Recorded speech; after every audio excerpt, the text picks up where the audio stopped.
ओम नमः शिवाय। भक्तों, ओम नमः शिवाय। 16 सोमवार व्रत कथा सुनने से होगा कल्याण। भक्तों, आज आपके लिए लेकर आए हैं 16 सोमवार व्रत कथा। सुनने मात्र से सभी कष्टों का निवारण होगा, आनंद की प्राप्ति होगी, मन चाहा वर मिलता है। तो बोलिए भगवान आशुतोष की जय। जय माता पार्वती, जय भोलेनाथ की। चलो आरंभ करते हैं 16 सोमवार व्रत कथा। मृत्यु लोक में विवाह करने की इच्छा करके एक समय श्री भूतनाथ महादेव जी माता पार्वती के साथ पधारे। वहाँ भ्रमण करते करते विंध्यर्भ देशागर्त अमरावती नाम की अति सुंदर नगरी में पहुँचे। उसमें वहाँ के महाराज का बनाया हुआ बहुत सुंदर शिवजी का मंदिर था। उसमें भगवान शंकर माता पार्वती के साथ निवास करने लगे। एक समय माता पार्वती शिवजी से बोली, हे महाराज, आज तो हम दोनों चौसर खेलेंगे। शिवजी ने अपनी प्राण प्रिय की बात को मान लिया और चौसर खेलने लगे। उसी समय इस स्थान पर मंदिर का पुजारी ब्राह्मण मंदिर में पूजा करने को आया। माता जी ने ब्राह्मण से प्रश्न किया कि पुजारी जी बताओ कि इस बाजी में दोनों में से कौन जीतेगा, जीत किसकी होगी। ब्राह्मण बिना सोच विचारे शीघ्र ही बोल उठा, बोला कि जीत तो महादेव की होगी। थोड़ी देर में बाजी समाप्त हो गई और पार्वती जी की जीत हुई। अब तो पार्वती जी ब्राह्मण को झूठ बोलने के अपराध के कारण कोढ़ी होने का श्राप दे दिया। कुछ समय बाद पार्वती जी के श्राप से पुजारी कोढ़ी हो गया। इस प्रकार पुजारी अनेक प्रकार से दुखी रहने लगा। इस तरह के कष्ट भोगते हुए जब बहुत दिन हो गए, देवलोक की अप्सराएं शिवजी की पूजा करने उसी मंदिर में पधारी और पुजारी के कष्ट को देखकर बड़े दया भाव से उसे रोगी होने का कारण पूछने लगी। पुजारी ने निसंकोच सब बातें उनसे कह सुनाई। शिवजी तुम्हार सुना दी। वे अप्सराएं बोली, हे पुजारी, अब तुम अधिक दुखी मत होना। भगवान शिवजी तुम्हारे कष्ट को दूर कर देंगे। तुम सब में श्रेष्ठ 16 सोमवार का व्रत भक्ति भाव से करो। तब पुजारी अप्सराओं से हाथ जोड़कर विनम्र भाव से 16 सोमवार व्रत की विधि पूछने लगा। अप्सराएं बोली कि जिस दिन सोमवार हो उस दिन भक्ति के साथ व्रत करें, स्वच्छ वस्त्र पहने, आधा सेर गेहूं का आटा लें, उनके 3 अंग बनावें और घी, गुड़, दीप, निवेद, मूंगफली, बेलपत्र, जनेऊ, जोड़ा, चंदन, अक्षित, पुष्प आदि के द्वारा प्रदोष काल में भगवान शंकर की विधि से पूजा करें। उसके पश्चात अंगों में से एक अंग शिवजी को अर्पण करें, बाकी 2 को शिवजी का प्रसाद समझकर उपस्थित सारे परिवार में बांट दें और आप भी प्रसाद पावें। इस विधि से 16 सोमवार व्रत करें। उसके पश्चात 17वें सोमवार के दिन पाव सेर गेहूं और आटे की बाटी बनावें। इच्छा अनुसार घी और गुड़ मिलाकर चूरमा बनावें और शिवजी का भोग लगाकर वहाँ उपस्थित भक्तों में बांटें। पीछे आप अपने परिवार को प्रसाद दें। उसके बाद भगवान शंकर की कृपा से उसके मनोरथ पूर्ण हो जाते हैं। ऐसा कहकर अप्सराएं स्वर्ग को चली गई। ब्राह्मण के यथाविधि 16 सोमवार व्रत किया। भगवान शिवजी की कृपा से रोग मुक्त होकर आनंद से रहने लगा। कुछ दिन बाद जब फिर शिवजी और पार्वती उसी मंदिर में पधारे, तब ब्राह्मण को निरोग देखकर पार्वती ने ब्राह्मण से रोग मुक्त होने का कारण पूछा। तो ब्राह्मण ने 16 सोमवार व्रत की कथा कह सुनाई। तब तो माता पार्वती जी अति प्रसन्न होकर ब्राह्मण से व्रत की विधि पूछकर व्रत करने को तैयार हुई। व्रत करने के बाद उसकी मनोकामना पूर्ण हुई तथा उनके रूठे पुत्र भगवान कार्तिकेय स्वयं माता के आज्ञाकारी हुए। परंतु कार्तिकेय जी को अपने विचार परिवर्तन का रहस्य जानने की इच्छा हुई और माता से बोले, हे माता जी, आपने ऐसा कौन सा उपाय किया जिससे मेरा मन आपकी ओर आकर्षित हुआ। तब माता पार्वती ने वह 16 सोमवार व्रत की कथा उनको सुनाई।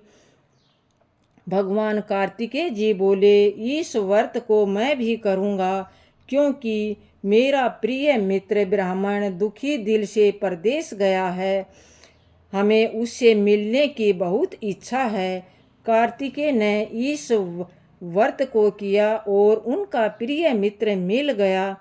मित्र ने इस आकस्मिक मिलन का भेद कार्तिकेय जी से पूछा तो वे बोले, हे मित्र, मैंने मिलने की इच्छा करके 16 सोमवार व्रत किया था। अब तो ब्राह्मण मित्र को भी अपने विवाह की बड़ी इच्छा हुई। कार्तिकेय से व्रत की विधि पूछी और यथा विधि व्रत किया। व्रत के प्रभाव से जब वह किसी कार्यवश विदेश गया तो वहाँ के राजा की लड़की का स्वयंवर था। राजा ने प्रण किया था कि जिस राजकुमार के गले में सब प्रकार से आकर्षित होकर हाथनी माला डालेगी, मैं उसी के साथ अपनी प्राण प्यारी पुत्री का विवाह कर दूंगा। शिव जी की कृपा से ब्राह्मण भी स्वयंवर देखने की इच्छा से राजसभा में एक ओर बैठ गया। नीति समय पर हाथनी आई और उसने जयमाला उस ब्राह्मण के गले में डाल दी। राजा की प्रतिज्ञा के अनुसार बड़ी धूमधाम से कन्या का विवाह उस ब्राह्मण के साथ कर दिया और ब्राह्मण को बहुत सा धन और सम्मान देकर संतुष्ट किया। ब्राह्मण सुंदर कन्या पाकर सुखी जीवन व्यतीत करने लगा। एक दिन राजकन्या ने अपने पति से प्रश्न किया, हे प्राणनाथ, आपने ऐसा कौन सा भारी पुण्य किया जिसके प्रभाव से हाथनी ने सब राजकुमारों को छोड़कर आपको वर किया। ब्राह्मण बोला, हे प्राण प्रिय, मैंने अपने मित्र कार्तिकेय के कथा अनुसार 16 सोमवार का व्रत किया था, जिसके प्रभाव से मुझे तुम जैसी रूपवान लक्ष्मी प्राप्त हुई।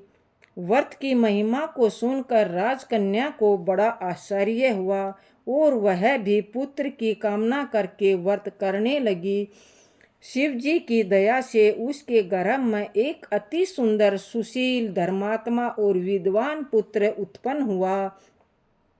माता पिता दोनों उस देव पुत्र को पाकर अति प्रसन्न हुए और उसका लालन पालन भली भांति करने लगे। जब पुत्र समझदार हो गया तो एक दिन उसने अपनी माता से प्रश्न किया कि माँ, तूने कौन सा तप किया है जो मेरे जैसा पुत्र तेरे गर्भ से उत्पन्न हुआ। माता ने पुत्र का परमल मनोरथ जान के अपने किए हुए 16 सोमवार व्रत को विधि के सहित पुत्र के सम्मुख प्रकट किया। पुत्र ने ऐसा सरल व्रत को सब तरह से मनोरथ पूर्ण करने वाला सुना तो वह भी इस व्रत को राज्य अधिकार पाने की इच्छा से हर सोमवार को यथा विधि व्रत करने लगा। उसी समय एक देश के वृद्ध राजा के दूत ने आकर उसकी एक राजकन्या के लिए वरण किया। राजा ने अपनी पुत्री का विवाह ऐसे सर्व गुण संपन्न ब्राह्मण युवक के साथ करके बड़ा सुख प्राप्त किया। वृद्ध राजा के देवगत हो जाने पर यही बालक ब्राह्मण बालक गद्दी पर बैठाया गया, क्योंकि दिवंगत भूप के कोई पुत्र नहीं था। राज्य का अधिकारी होकर भी वह ब्राह्मण पुत्र अपने 16 सोमवार व्रत को करता रहा। जब 17वां सोमवार आया तो पुत्र ने अपने प्रियतम के सब पूजन सामग्री लेकर शिवालय में चलने के लिए कहा, परंतु प्रियतम ने उसकी आज्ञा की परवाह नहीं की। दास दासियों द्वारा सब सामग्रियां शिवालय भिजवा दी और आप नहीं गई। जब राजा ने शिव जी का पूजन समाप्त किया तब एक आकाशवाणी राजा के प्रति हुई। राजा ने सुना कि हे राजा, अपनी इस रानी को राजमहल से निकाल दे, नहीं तो तेरा सर्वनाश कर देगी। वाणी को सुनकर राजा के आश्चर्य का ठिकाना नहीं रहा और तत्काल ही मंत्रीगण को बुलाकर सभा संसदों को बुलाकर पूछने लगा, हे मंत्रियों, मुझे आज शिव जी की आकाशवाणी हुई कि राजा तू अपनी इस रानी को निकाल दे, नहीं तो तेरा सर्वनाश कर देगी। मंत्री आदि सब बड़े विषम और दुख में डूब गए, क्योंकि जिस कन्या के साथ राज मिला है राजा उसी को निकालने का जाल रचता है, यह कैसे हो सकेगा। अंत में राजा ने उसे वहां से निकाल दिया। रानी दुखी हृदय से भाग्य को कोसती हुई नगर के बाहर गई। बिना पद प्राण फटे वस्त्र पहने भूख से दुखी धीरे धीरे चलकर एक नगर पहुंची। वहां के एक बुढ़िया सूत काट कर बेचने को जाती थी। रानी की करुणा दिशा देखकर बोली, चल तू मेरा सूत बिकवा दे। ऐसी बात बुढ़िया की सुन रानी ने बुढ़िया के सिर से सूत की गठरी उतार अपने सिर पर रखी। थोड़ी देर बाद आंधी आई और बुढ़िया का सूत पोटली सहित उड़ा ले गई। बेचारी बुढ़िया पछताती रह गई। रानी को अपने साथ से दूर रहने को कह दिया। अब रानी एक तेली के घर गई तो तेली के सब मटके शिवजी के प्रकोप से के कारण चटक गए। ऐसी दिशा देख तेली ने रानी को अपने घर से निकाल दिया। इस प्रकार रानी अत्यंत दुखी पाती हुई सरोवर के तट पर गई। उस नदी का बहुत अच्छा जल था। उस नदी के तट पर जाते ही नदी का जल सूख गया। उसके पश्चात रानी एक वन में गई। वहां जाकर सरोवर की सीढ़ी से उतरकर पानी पीने को गई। उसके हाथ से जल स्पर्श होते ही सरोवर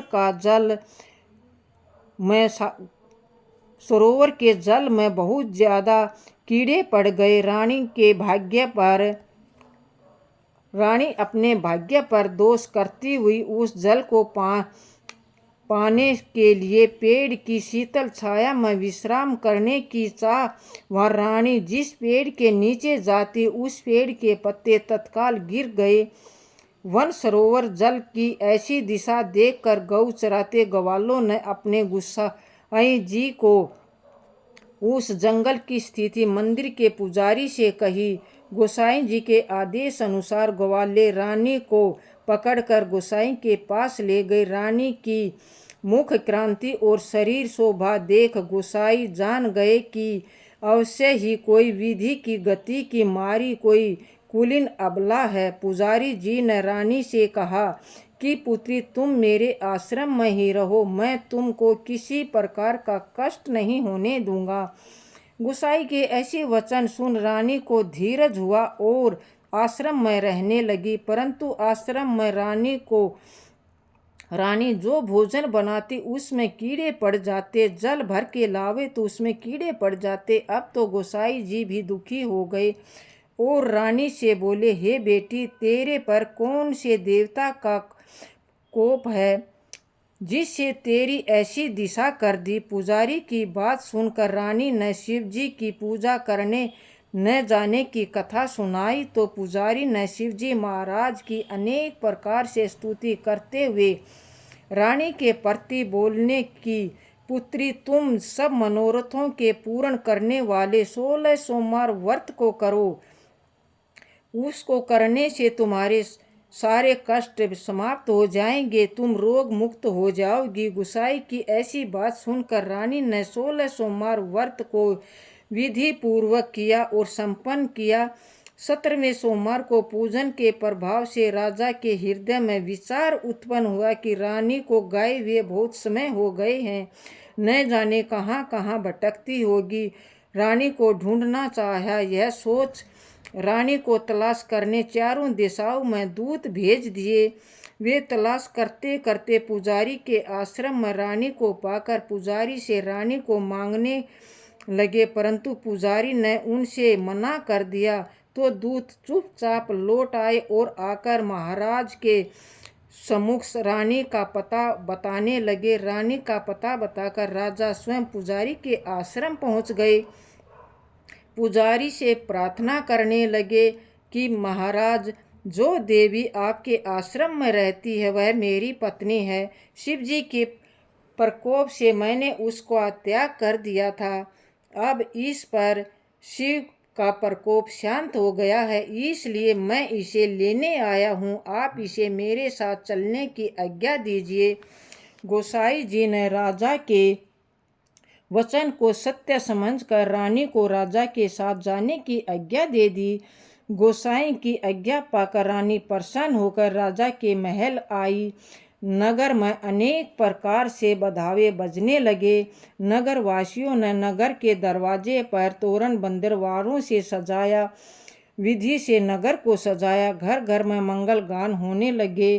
पंडितों ने विधि वेद मंत्रों का उच्चारण करके अपने राजा रानी का आह्वान किया। ऐसी अवस्था में रानी ने पुण्य अपनी राजधानी में प्रवेश किया। महाराज ने अनेक तरह से ब्राह्मणों को दान दक्षिणा देकर संतुष्ट किया, बहुत धन दिया। नगर में स्थान स्थान पर सदा व्रत खुलवाए, जहाँ भूखों को खाने को मिलता था। इस प्रकार से राजा शिवजी की कृपा का पात्र हो राजधानी में रानी के साथ अनेक तरह के सुखों का भोग करते हुए सोमवार व्रत करने लगे। शिवजी की पूजा करते हुए लोक में अनेकों अनेक सुख को भोगने के पश्चात शिवपुरी को पधारे। ऐसे ही जो मनुष्य अपनी मनसा से पूरा विधि विधान के साथ 16 सोमवार व्रत का पूजन इत्यादि करता है, वह इस लोक में समस्त सुखों को भोग कर अंत में शिवपुरी को प्राप्त करता है। यह व्रत सब मनोरथ को पूरा करने वाला है। दोस्तों, जो भी 16 सोमवार व्रत की कथा सुनता है या पढ़ता है तो उसकी हर मनोकामना पूर्ण होती है। दोस्तों, यह थी आपकी आज की 16 सोमवार व्रत कथा। अगर आपको ये कथा अच्छी लगी हो तो लाइक करना और दोस्तों के साथ वीडियो को शेयर करना। अगर चैनल पर नए हो तो चैनल को सब्सक्राइब करना और कमेंट बॉक्स में हर हर महादेव अवश्य लिखना। धन्यवाद दोस्तों।